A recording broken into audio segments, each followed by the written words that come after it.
Andhra Pradesh working journalist federation, Andhra Pradesh broadcast journalist అసోసియేషన్ల సంయుక్త ఆధ్వర్యంలో మార్చి 4వ తేదీన విజయవాడలో పెద్ద ప్రదర్శన, దాంతోపాటు సమావేశం జరుగుతూ ఉన్నాయి. జర్నలిస్టులు ఎదుర్కొంటున్నటువంటి అనేక సమస్యల పరిష్కారం కోరుతూ ఈ మహాప్రదర్శనని నిర్వహిస్తూ ఉన్నాం.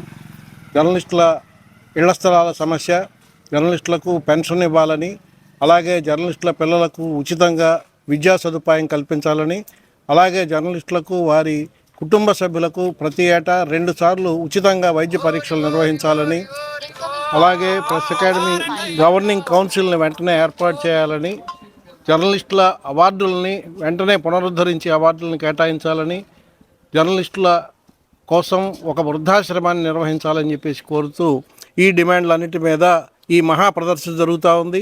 ఈ ప్రదర్శనలో పాల్గొనేందుకు రాష్ట్రం మొత్తం మీద నుంచి వేల సంఖ్యలో జర్నలిస్టులు తరలి వస్తూ ఉన్నారు. ఈ మహాప్రదర్శనలో పాల్గొనాలని చెప్పి నందిగామలో ఉండే జర్నలిస్టులందరికీ విజ్ఞప్తి చేస్తూ ఉన్నాం.